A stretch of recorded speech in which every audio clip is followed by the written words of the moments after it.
Salam, hər vaxtınız xeyir olsun kanalımın dəyərli izləyiciləri, əziz şagirdlər və xüsusən 9-cu sinif buraxılış imtahanına hazırlaşan şagirdlər. Bugün mən sizə DİM-in 20 sınaq kitabından sınaq 13-ün izahını verəcəm və sınaq 13-ə qədər olan sınaqların izahını da kanalda yerləşdirmişəm. İstəsəniz onlarla da tanış ola bilərsiniz. Əgər videonu izləyirsinizsə, videonu bəyənməyi, kanala abunə olmağı, şərh yazmağı, fikirlərinizi mənimlə bölüşməyi unutmayın. Sizin fikirləriniz mənim üçün önəmlidir. Və qeyd edeyim ki, bilirsiniz ki, buraxılış imtahanına, yəni 9-ların buraxılış imtahanına çox az sayılı günlər qalıb və mən hər birinizə uğur arzu edirəm. İnşallah ki, şans sizdən yana olsun və hər biriniz istədiyiniz balı toplaya biləsiniz inşallah. Bunun üçün təbii ki, çalışmaq lazımdır və maksimum şəkildə diqqətli olmaq lazımdır. Gəlin baxaq qrammatika suallarından birinci sualın izahına və qeyd edeyim ki, videonun sonunda qoyacağım nömrənin WhatsApp ilə əlaqə saxlayaraq həm əyani, həm də onlayn dərslər haqqında əlaqə saxlaya bilərsiniz. Birinci sualda addımlamaq sözünün fonetik təhlilə bağlı yanlışı istəyir bizdən. Gəlin təhlili aparaq. Qoşa d-lar təbii ki, fərqlənmir. Addımlamaq formasında olur. Yəni q söz sonunda demək x kimi tələffüz olunur. İndi isə səhv istəyir bizdən. İki məqamda cingiltili samitin kar samitə keçməsi hadisəsi baş vermişdi. Burada bir dənə cingiltili samitin kar samitə keçməsi hadisəsi baş vermişdi. Digərlərində isə yoxdur. Elə yanlış olaraq A variantıdır, amma digərlərində izah edeyim. Söz ğ samitinin kar qarşılığı ilə bitir. Ğ, x, bəli, düzdür. Deyilişi ilə yazılışı arasında fərq samitlə bağlıdır. Bəli, saitlərdə heç bir fərq yoxdur. Samitlərdə, yəni q samiti x samitinə keçir burada. Ona görə C də düzdür. 3 samitin qarşılığı yoxdur. M, l, m. 3 dənə samitin qarşılığı yoxdur. Bütün hecalarda saitlərlə samitlərin sayı eyni deyil. Bəli, addım. Burada görürsünüz ki, demək 2 samit, 1 sait var. La burada bərabərdir. Maxda da yenə də 2 samit, 3 sait var. Birincidə də bərabər idi. Demək, bəzilərində samitlərlə saitlərin sayı eyni deyil fikri düzdür. Keçirik ikinciyə. Cavab oldu bir də A. İkincidə cədvələ uyğun fikirlərin olduğu bəndi müəyyənləşdirin. Doğru və yanlış hissəsi verilmişdi bizə. Bəzi çox mənalı sözlər həm də amonim olur. Bu düzgün fikirdir, bəli. Məsələn, dil sözü, qol sözü amonim həm də çox mənalı ola bilər. Yanlış köməkçi nitq hissələri arasında da amonimlik olur. Məsələn, bəli, dadə ilə qoşma kimi də işlənə bilər, demək, ədat kimi də işlənə bilər, ki də eləcə və öz aralarında da ola bilər. Məsələn, kimi qoşması məsafə də bildirə bilər, bənzətmə də bildirə bilər. Yəni, bu düzgündür dolayısı yolla. Yanlış vermişdi, demək, A düzgün deyil. Yarı sözü amonim kimi işlənə bilir, yarı sözü amonim kimi işlənə bilmir. Demək, bu səhvdir. Digərinə heç baxmağa ehtiyac yoxdur, amma yenə də baxaq. Antonimlərin tərəfləri yalnız eyni nitq hissəsinə aid olur. Bu düzgün fikirdir. Yerləri görürsünüzmü? Səhvdir. Yəni, doğru burada birincidə, ikincidə yanlış olmalı idi. Ona görə B-ni də götürə bilmirəm. C-yə baxıram. Qoyun sözü amonim ola bilmir. Bu yanlış fikirdir. Qoyun sözü amoqraf sözdür. Məsələn, nə isə harasa qoyundan, qoyun sözü amoqraf olur. Amma qoyun sözü heyvan mənası ilə qucaq mənasında amonim ola bilir. Ona görə bu yanlışdır. Bilmir yazıb burada. Yay sözü yalnız çox mənalıdır. Bunun amonimliyi də var. Bu da demək yanlışdır. Yanlış hissəsi düzdür, amma doğru hissəsi doğru deyil deyə C-ni də çıxıram. An sözü müxtəlif nitq hissəsinə aid amonimdir. An sözü var ki, vaxt mənasında, zaman mənasında an. Bir də var anmaq, xatırlamaq mənasında. Bu doğrudur.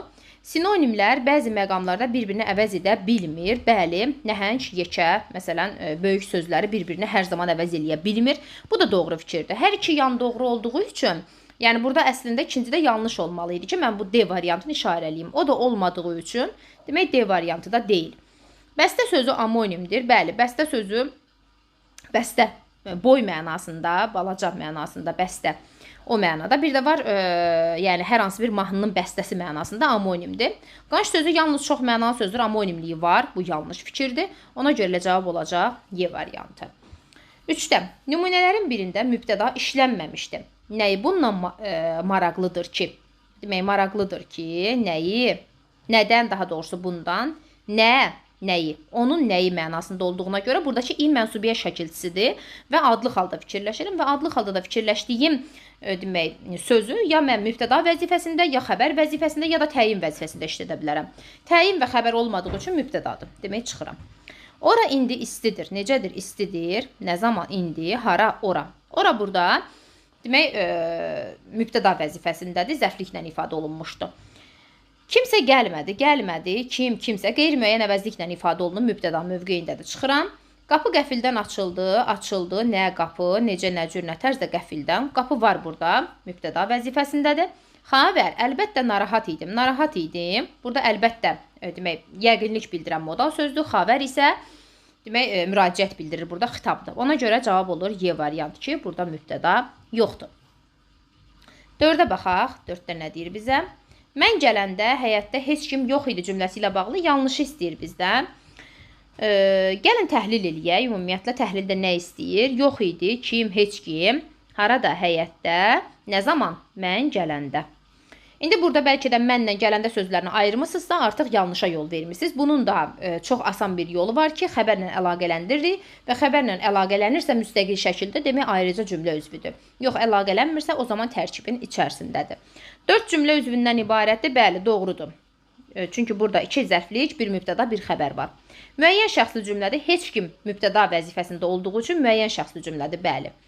2 mübtəda işlənmişdir bir sadə cümlənin içərisində. Yəni bir cümlədən ibarət olan sadə cümlənin içərisində 2 mübtəda işlənə bilməz. Bu yanlışdır. Mübtədası söz birləşməsi ilə ifadə olunmuşdur. Xeyr, qeyri-müəyyən əvəzliklə ifadə olunmuşdur.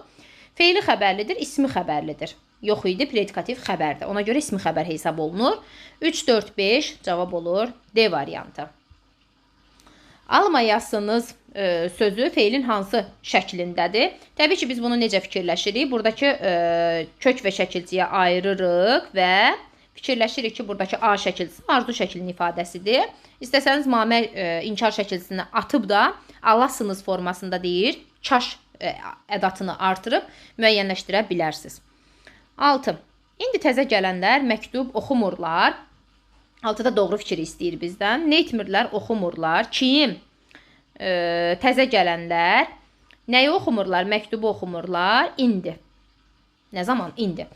Təzə sözü sifətdir. Burada təzə sözü sifətdir. Təzə gələnlər. Kim? Təzə gələnlər. Xeyr, təzə sözü gələnlərin qabağında gəlibsə, feilin qabağında gəlib. Necə sifət ola bilər ki? Bu yanlışdır. Cümlədə isim adlı haldadır. Adlı halda deyil, qeyri-müəyyən. Demək, təsirlik haldadır. Ona görə çıxıram. B-ni də. Cümlənin ilk sözü fikrin qüvvətləndirməyə xidmət edir. Demək, burada bizə demək istəyir ki, ədatdır. Ədat deyil axı, indi zərfdir. Zaman zərfidir. Çıxıram. Feili birləşmə yaratdığı sözlə birlikdə ismin sualına cavab verir. Bəli, mübtəda vəzifəsindədirsə ismin sualına cavab verir. D düzdür. Təsriflənməyən feil inkardadır. Burada təsriflənməyən yox, təsriflənən feil inkardadır. Oxumurlar sözü. Gələnlər sözü təsdiqdədir. Ona görə də Y variantı da yanlışdır. 7. Zərf işlənmiş nümunəni müəyyən edim. Ömər qaça-qaça həyətə düşdü. Burada qaça-qaça sözü AA şəkilcisi ilə ifadə olunmuşdu və arağı qoya bilirəmsə yerinə qısacası və bilirəm ki, bu feili bağlamadır. Çıxıram, yəni zərf deyil. Qonaqlar məktəbin həyətində dayanmışdılar. Kim qonaqlar? Harada? Məktəbin həyətində. Bu, 3-cü növ tənis söz birləşməsindən ifadə olunmuş zərflik vəzifəsində olan sözdür. Yəni zərf deyil. Çıxıram. Səndən əvvəl o gəlmişdi. Baxın, burada səndən əvvəl nə zaman? Dan plus əvvəl formasında qoşmadır. Çıxıram. Mən yenə onu gözləyirdim. Kim mən? Kimi onu gözləyirdim. Yenə onu gözləyirdim. Burada da zaman zərfidir. D variantı bizim cavabımız olacaq. Yay gələndə şəhərdə nəfəs almaq olmurdu. Nə zaman? Yay gələndə feili bağlama tərkibidir. Çıxıram. 8. Cümlədəki, daha doğrusu cədvəldəki cümlələrlə bağlı yanlışı istəyir bizdən.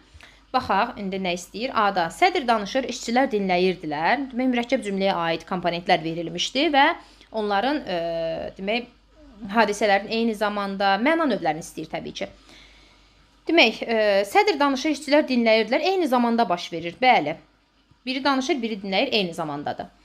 Sonra, otaqdan çıxanda əsəbi idi, 2 nöqtə. Həmkarları onunla razı olmamışdılar. Burada aydınlaşdırır, təbii ki, düzgündür. Səs gücləndi, Nərmin narahat oldu. Nərminin narahat olmağına səbəb nə idi? Səsin güclənməyi idi. Bəli, biri səbəbi, digəri nəticəni bildirir. Düzdür. Baxıram, hamı getdi, quş gətirdi, Şaqqulu bayquş gətirdi. Amma ancağı artıra bilirəm bura. Demək, tərkib hissələri qarşılaşdırılmışdı. Düzdür. Və Y-də qatar dayandı, sərnişinlər yerə indilər. Burada qatar dayanıb sərnişinlər yerə enibsə, bu ardıcıllıq əlaqəsini bildirir və səbəb-nəticə əlaqəsini bildirə bilməz. Elə cavab olur Y variantı. Çünki bizdən yanlışı istəyirdi. 9. Ara söz işlənmiş nümunəni müəyyən edin. Yaxşı.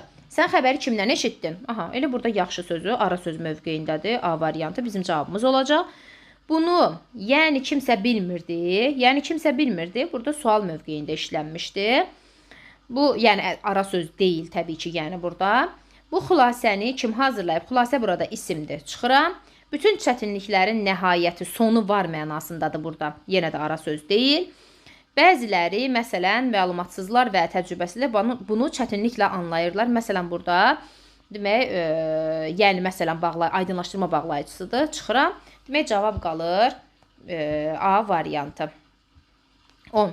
Nümunələrin birində qoşma işlənməmişdir. İşlənməyəni istəyir bizdən. Səndən başqa cavab gözləyirdim. Başqa cavabı gözləyirdim səndən. Kimdən? Səndən. Burada başqa qoşma deyil, bəli. A variantı. Baxaq digərlərinə də. Səhərədək imtahana hazırlaşmışdım. Səhərə kimi imtahana hazırlaşmışdım. Bizdən başqa hamı hazırdır. Bəli, C variantı da. Mövzuya aid kitabları toplamışdı. Mövzuya aid, bəli, D variantı da düzdür. Mən həmin tərəfə getmirdim. Aha, burada həmin tərəfə yanlışdır burada da. Yəni, bu testin 2 dənə cavabı var uşaqlar. Burada Y variantı da düzgündür əslində. Çünki tərəf burada isim mövqeyindədir. Yəni, biz də deyirdik ki, tərəf sözündən əvvəlki söz hal şəkilsi qəbul eləməlidir. Tərəf özü hal qəbul eləyirsə, o zaman qoşma deyil. Ona görə 10-cu sual əslində yanlışdır. Demək, qrammatika sualları ilə bitirdik və keçək indi mətn suallarına. Baharoğlu qış axşamı mətnidir. Bədii mətn əsasında 11-20-ci sayılı sualları cavablandırmalıyıq. Siz mətnlə tanış deyilsinizsə, ekranı saxlayıb mətnlə tanış olub, daha sonra isə suallarınızı mənimlə birgə cavablandıra bilərsiniz. Deyir ki, 11-ci sualda. Biri mətndə dəqiq müəyyən etmək olmur. Olmur istəyir bizdən. Cəfərin oğlunun neçənci ildə dünyaya gəldi? Cəfərin oğlunun neçə yaşı var idi? 10 yaşlı Aydına deyirdi də, əzbərlətdiyi ana şeirini söylədir. Hadisələr də 1934-cü ildə baş verdiyinə görə 1934-dən təbii ki, onu çıxıram və 1924-cü ildə anadan olduğunu bilirəm. Demək, A variantı deyil. Sonra, hadisələrin baş verdiyi məkanı, hadisələr harada baş vermişdi? Bax, burada deyir də, Bakıda, Bakıya beləcə gəlmişdi ki, və bağçanın açıq qapısını döyür və həmin Bakıda baş verir. Deyə bilər ki, Bakıda baş verir, deyirik və bəziləri də evdə. Havanın necəliyini, sərt qışdan söhbət gedirdi burada. Qış günü, bax, qış günündən bəhs olunurdu. Ona görə C-də çıxıram. Cəfərin qızının hansı qabiliyyətinin olmasını, burada Cəfərin qızını pianoda, 4 yaşlı deyir qızı Gülarəyə pianoda özü öyrətdiyi. Demək, o qabiliyyəti var idi. Zeynəbin qohumluq münasibətini, Zeynəb şam yeməyini gətirir, amma bilmirik ki, biz burada Zeynəb kimdir. Ona görə cavab olur Y variantı. 12. Mətnin son abzası ilə bağlı yanlış fikri müəyyən edin. Son abzas təbii ki, buradır. Bura ilə bağlı bizə yanlış fikir istəyir. Deyir ki, A-da bir-birini əvəz edə bilən sözlər işlənmişdi. Gəlin, biraz qələmi dəyişək ki, seçilsin bizim cavabımız. Burada qəhərləndi sözü ilə doluqsundu sözü, yəni qəhərlənir, doluqsunur sözləri bir-biri ilə yaxın mənalı işlənə bilər. Ona görə də A variantını çıxıram. Övladlarının incəsənətlə bağlı bacarıqları da əks olunmuşdu. Pianoda məsələn çalmağı, sonra ana şeirini söyləməyi buna misalda çıxıram. Ailə üzvlərinin adları çəkilir. Bəli, qızı Gülarə, oğlu Aydın, hətta Zeynəbin də adı çəkilir, amma bizə hansı dərəcədə qohumluq münasibətləri var onların arasında bilmirik. C düzdür. Bədii əsər xatırlanır. Burada deyir, azad bir quşdum mahnısını çaldırıb oxuyur. Deydə düzdür. Bütün sözlər həqiqi mənadadır. Həqiqi mənada, məsələn, dilinə də vurmadı. Bu işlənə bilər. Y variantı isə yanlış fikirdir. Yəni, məcazi mənada dilinə də vurmadı, ola bilər yəni. Sonra, 13. Mətnə əsasən yanlış fikri müəyyən edin. Deyir ki, mətnin ilk abzasına fikirlər sonraki abzaslarda aydınlığa qovuşur. Bu düzgün fikirdir. Cəfərin xəstələnməsi ilk dəfə deyildi. Burada deyir ki, əvvəllər də buna oxşar hallar olmuşdu. Yəni, bu hissədə deyir. Ona görə C-ni də çıxıram. Həkimin davranışı Cəfərin xəstəliyinin qəti təhlükəli olmadığını bəlli edir. Əslində yox. Çünki o, professor gəlib çıxır, evdəkiləri qorxutmamaq üçün ciddi bir şey olmadığını söyləyir. Demək, C variantı yanlış fikirdir. Cəfərin narahatlığı bir çox insanı da narahat edir. Bəli, elə birbaşa öz həyat yoldaşını, daha sonra həkimə zəng eləyir və sonra da qohumlar, qardaşlar bir-bir gəlirlər, dost tanışlar baş çəkməyə gəlirlər. Bax, burada deyir. Həyat yoldaşı Cəfərin qayğısına qalırdı. Bəli, bu da düzgündür. 14. Tünd qara hərflərlə verilmiş sözün yerində işlənə bilən nümunələri müəyyən edin. Tünd qara hərflərlə verilmiş söz, burada işarəliyim, masa sözüdür. Masasını və həmin sözün də mənası burada miz mənasındadır. Şkaf yox, dolab yox, siyirmə yox, stol mənasındadır. 1 ilə 5 bizim cavabımız olacaq C variantı. Yəni stol, masa və miz. Bunlar bir-birini əvəz eləyir. Mətndə birinin səbəbini dəqiq müəyyən etmək mümkün deyil. Dostlarının Cəfərin qoluna girməsinin, çünki yeriməkdə çətinlik çəkirdi, xəstə idi, səbəbi müəyyəndir. Sonanın həyəcanlanmasının, həyat yoldaşını ilk dəfə idi ki, deyir ki, burada deyir ki, ancaq cavan qadın heç ərinin vücudunu bu qədər əzgin, sifətini bu qədər solğun, gözlərini bu qədər kiçik görməmişdi. Ona görə idi. Yəni, bunun da səbəbi var. Professorun zəng edilməsinin səbəbi müəyyən idi. Çünki təlaşlanır, yəni sona və zəng edir ki, professor amanın günüdür, xahiş edirəm, tez özünüzü bizə çatdırın. Bunun da səbəbi var. Cəfərin kövrəlməsinin burada deyir ki, çalıb oxutdurdu, doluxsundu. Nə üçünsə doluxsunur, qəhərlənir. Sonuncu abzası əsasən biz deyə bilirik, amma onun səbəbini müəyyən edə bilmirik nəyə görə. D variantı bizim doğru cavabımız olacaq. Professorun xəstə ilə bağlı ciddi narahatlıq olmamasını deməsini, yəqin ki, burada yəqin ki, yox, evdəkiləri qorxutmamaq üçün. Bax, bu hissədə vermişdi əslində. Ona görə Y variantı da düzgündür, səbəbini müəyyən etmək olur. 16. Mətnə əsasən ehtimal oluna bilər. Mətn dramaturq Cəfər Cabbarlı haqqında idi. Bəli, bunu ehtimal eləyə bilərik əslində. Hadisələr, yəni orada da, yəni ana nədən? Ana şeirini söylətdi. Biz bilirik ki, Cəfər Cabbarın ana şeiri də var. Yəni buna əsasən ehtimal eləyə bilirik. Hadisələr qış aylarında baş vermişdi. Bu doğruydu. Cəfər pianoda çalmağı bilirdi. Bu da doğruydu uşaqlar. Çünki deyir ki, pianoda özü öyrətdiyi. Demək, özü öyrədibsə, bu bilir də pianoda. Ona görə bunu da çıxıram. Gülarə 1930-cu ildə anadan olmuşdu. Hadisələrin birbaşa 1934-cü ildə baş verdiyini nəzərə alaraq və Gülarənin də 4 yaşı olduğunu nəzərə alaraq, o yüzdən deyə bilərik ki, bəli, 1930-cu ildə baş vermişdi hadisələr. Bu da düzdür. Zeynəb Cəfərin bacısıdır. Bu, yəni, heç ehtimal oluna bilmir, yəni nədir. Kim idi, daha doğrusu, nədir, üzr istəyirəm. Kimdir? 17. Mətnin plan bəndlərinə aid edilə bilməz. Qəfil qapı döyülməsi plan bəndlərinə aid edilə bilər. Narahat qadın, o da oluna bilər. Qayğıkeş həkim, demək, o da oluna bilər. Kövrək qız burada yoxdur. Narazı qonşular, bu da yoxdur. Demək, 4 ilə 5 cavab olur A variantı. Keçək 18. Çərçivədə verilmiş ifadənin məcazi mənalı hansı nümunə ilə əvəz etmək olar? Çərçivədə verilmiş söz, demək, baxaq görək. Xoşuma gəlmir. Cəfərin əhvalı xoşuma gəlmir ifadəsini deyir. Ürəyimə yatmamaqdır. Sonra narahat olmaq ümumiyyətlə məcazi mənada deyil. Ona görə də narahat olmağı götürmürəm. Ürəyimi açmamaq, bəli, bu düzgündür. Yəni məni açmır o mənada. 2 ilə 4 olacaq burada cavab A variantı. Həyəcanlanmaq ümumiyyətlə həqiqi mənadadır. Bərk qorxutmaq o mənada deyil. 19. Sonanın xarakteri xüsusiyyəti qayğıkeşdir. Əsaslandırma necə deyə bilər ki? Təbii ki, qayğısına qalır, yoldaşının qayğısına qalır. Daşından qalır. Sonra burada əsaslandırma hissəsində verib professora zəng edir. İndi sonanın xarakteri xüsusiyyəti məsuliyyətli idi. Ona görə də götürüb professora zəng edir ki, görək nə olub yəni. Sonra altına xətt çəkilmiş ifadənin ikinci tərəfini elə sözlə əvəz edin ki, məcazi mənalı ifadə yaransın, həmin ifadəni cümlədə işlədin.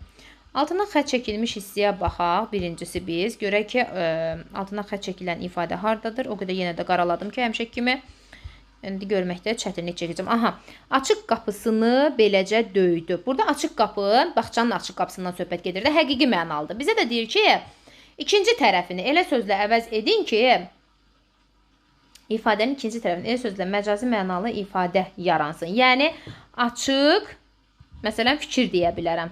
Qapını fikirlə əvəz elədim. Bu, məcazi mənadadır. Sonra, məsələn, açıq danışmaq. Açıq danışmaq. Bu mənada ifadə edib cümlədə işlədə bilərəm. Məsələn, açıq fikirləri həmişə, necə deyim, mənə kömək eləyib. Açıq danışmağı, onun açıq danışmağını sevirəm. Bu formada cümlədə işlədə bilərik. İkinci mətnimiz Galileo Galilei, demək, bu görkəmli, dünya elminin ən görkəmli nümayəndələrindən biri olan Galileo Galilei haqqındadır. Demək, mətnlə tanış olub, daha sonra sualları birgə cavablandıra bilərsiniz mənimlə. Gəlin, indi isə baxaq sualların izahına. 21. Deyir ki, mətnə əsasən dəqiq müəyyən etmək olmaz. Galileyin ilk kəşf tarixini, buradan baxaq, ilk deyir ki, teleskopu Galilei özü düzəldir. Və ilk kəşfini, yox, burada yox, bir dəqiqə, ilk kəşfini 18 yaşında ikən edib və burada da Galileyin 1564-cü ildə anadan olduğunu göstərirdi də. 18 yaşında kəşf etdiyini desək, demək, bir dəqiqə, 1564-cü ildə, 1564-cü ilin üzərinə biz 18 gəlsək, 2 və demək, 8, 1582 və o zaman bilirik ki, ilk kəşf tarixi 1582-ci ildədir. Ona görə də A variantı müəyyən etmək olur. Galileyin ilk müşahidələrin praktiki olaraq yoxlandığını, bunu müəyyən etmək olur. Bəli, praktiki olaraq yoxlanılır ki, məsələn, ulduzları filan, sonra ilk teleskopu Galilei kəşf edir və bu teleskopun binoklu üzərində çox çalışır. Sonra ayı müşahidə eləyir. Müşahidə borusunu 32 dəfə böyüdür. Hər aydın gecə səmaya tuşlayır. Demək, buradan da məlum olur ki, bizə əslində praktiki olaraq yoxlayır. Galilei 78 yaşında vəfat etdiyini, burada 1564-cü ildə anadan olmuşdu. 1642-ci ildə vəfat etmişdi və bəli, hesablayarkən də 78 yaş eləyir. Ona görə C də düzdür. Baxaq deyə, Galilei atasının ixtirasından bəhs eləmirdi burada. Ona görə dəqiq müəyyən etmək olmur. D variantı. Süd yolunun mahiyyətini Galilei tərəfindən deyilməsini. Burada deyir ki, alim aşkar edib ki, süd yolu çoxlu ulduzlar topasıdır. Bax, bu hissəyə əsasən deyə bilirik, yəni onu. Y variantı da düzgündür. Amma 21-də cavab olur D variantı. Sonra keçirik 22-yə. Mətndə çərçivə daxilində verilən sözün mənasına uyğun nümunənin işləndiyi demək, cümləni müəyyən edim. Burada çərçivə daxilində keçərək sözüdür. Burada orta əsrlər kilsəsi ilə çətin mübarizə yolu keçərək adını əbədiyyətə qovuşdurdu. Baxaq, demək, 22-də aya. O palçıqlı yoldan keçərək, o keçməklə bu keçmək eyni şey deyil. Ona görə çıxıram. General döyüş yolu keçərək möhkəmlənmişdi. Bəli, bu bizim mətndə işlənən mənaya, konteksə uyğundur. Mübariz vətən üçün canından keçmişdi, yəni vəfat etmişdi mənasında. Fəda etmək mənasında. Bu, günahından keçirəm. Bu da o mənada deyil. Aylar keçir, illərə qovuşur. Yox, bu da deyil. 22 də cavab olur B variantı. Din xadimlərinin Galileyə münasibətinə mətnin hansı hissəsində yer verilib? Biz bunu bütün hissələrdə görə bilirik, uşaqlar. Baxın, burada elm aləmində kilsənin çətin mübarizə yolu keçməsindən giriş hissəsində bəhs olunurdu girişdə. Demək, orta, yəni əsas hissədə də biz, baxın, bir dəqiqə həmin o hissəni tapın burada ki, qorxunc alimidir kilsə məhkəməsinə qorxunc inkvizasiyaya çağıraraq həbsə alırlar. Bu da əsas hissədə öz əksini tapır və bir də son hissədə, yəni sonluq hissədə də kilsə etiraf eləyib ki, alimi səhvən mühakimə edib. Demək, bunu bütün hissələrdə biz görə bilirik. Cavab olur burada C variantı. 24. Mətnə əsasən belə hökm vermək olmaz. Galilei başqa ölkələrdə edilmiş ixtiralardan xəbərdar idi. Bəli, Hollandiyada burada qeyd olunmuşdu ki, bir dəqiqə həmin hissəni tapım. Demək, Hollandiyada deyir, müşahidə borusunun ixtira olunduğunu eşidən Galilei düşünür. Yəni, burada əslində A variantı düzgündür. A variantı. Galilei qeyri-adi kəşflərin bir kitabda toplamışdı. Bəli, kitabın adı da burada deyir ki, Ulduzlar haqqında xəbərlər kitabında, başqa qələmlə. rənglə deyim, ulduzlar haqqında xəbərlər kitabında müasirlərin qeyri-adi kəşflər barədə məlumat vermişdi. Demək, bu variant da düzgündür. B də düzgündür. Qaliley maraq göstərmədiyi sahədə təhsil almayıb. Bəli, burada deyir ki, təbabətə maraq göstərmədiyinə universiteti buraxıb, ali məktəb riyaziyyat və mexanikanı öyrənməyə başlayıb. Demək, C variantı da əslində nədir? Düzgündür. D-yə baxıram. Deyir ki, Qalileyin daima təkmilləşdirici kəşfləri olmuşdu. Bəli, binokulu onun zəif idi ki, hansı ki teleskopda və 32 dəfə böyüdüb hər aydın gecə səmaya tuşlayır, yəni onu. Onun üzərində çalışır. Bu da həmin hissədə göstərdiyim hissədə yer tapıb. Qalileyin kəşflərinin biri də kəfkirli saatdır. Kəfkirli saatı o ixtira etməyib. Bax, burada bir dəqiqə onun kəşfləri əsasında deyirdi ki, sonra bu kəşf əsasında kəfkirli saat ixtira olunub. Qaliley tərəfindən yox, başqa biri tərəfindən yəni ixtira olunub. Ona görə də cavab orada olacaq. Demək, Y variantı. 25. Mətn əsasında hansı sualın cavabını müəyyən etmək olar? Qalileyin tibb fakültəsinə uzaqlaşmasına atasının münasibəti necə oldu? Bunu müəyyən edə bilmirik, yəni necə oldu. Qalileyin ailəsinin maddi vəziyyəti necə idi? Yoxsul zadəgan kimi deyirdilər, yəni onu. Ona görə də, baxın, burada deyir ki, yoxsul zadəgan ailəsində dünyaya gəlib. Yəni, açıq aydın, yəni onların maddi vəziyyəti əks olunmuşdu. Ona görə B variantı bizim cavabımız olacaq. İlk dəfə ayı kim kəşf edib? Yox idi. Necə oldu ki, alim süd yolunu tapdı? Bu da yoxdur. Qaliley Hollandiyada ki, kəşf barədə necə xəbər tutdu? Bu da yox idi. Əvvəldə Roma rəqəmi yazılmış hansı cümlələrdə məcazi mənalı ifadələr işlənmişdir? Demək, mətndə burada dəqiqə.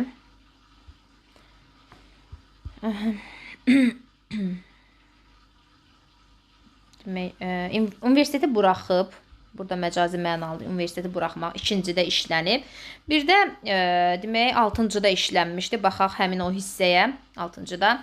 Məsələn, burada sayıqlığını itirmir sözü məcazi mənalıdır. Ona görə 2 ilə 6 olacaq. Burada cavabımız A variantı. 27. Mətnin altına xətt çəkilmiş hansı söz cümlədəki mətndəki mənada işlədilmişdir? Altından xətt çəkilmiş sözə baxsaq, burada demək, baxaq, haradadır o?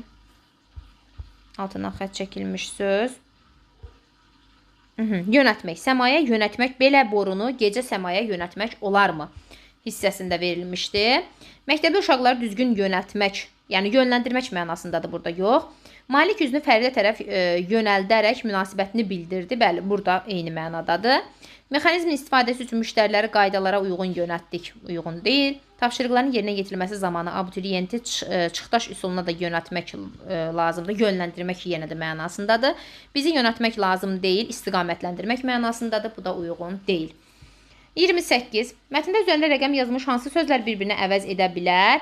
Burada 1 ilə 5 bir-birini əvəz eləyə biləcək. Çağdaş sözü idi. Bir də müasir sözü idi. Müasirlərinə eyni mənanı ifadə edir. Ona görə 1 ilə 5 bizim cavabımız olacaq. Müasir və çağdaş eyni mənanı ifadə edir, sinonimdir.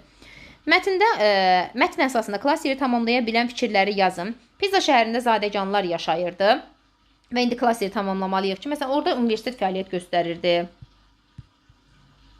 Fəaliyyət göstərirdi, yaza bilərik. Sonra, məsələn, yaza bilərik ki, tibb fakültəsi var idi. Fakültəsi vardı. Sonra yaza bilərik ki, məsələn, universitetdə riyaziyyat mexanikanı öyrənmək mümkün idi. UNİ-də riyaziyyat və mexanikanı öyrənmək mümkün idi. O abzasa fikir versəz, görəcəksiniz əslində. 3-cü abzasdan hansı cümlə çıxarılsa, Qaliley haqqında fikirlərin tamlığı pozulmaz. Baxın, orada kəfkirli saat var idi 3-cü abzasda. Baxın, həmin hissəyə görəcəksiniz.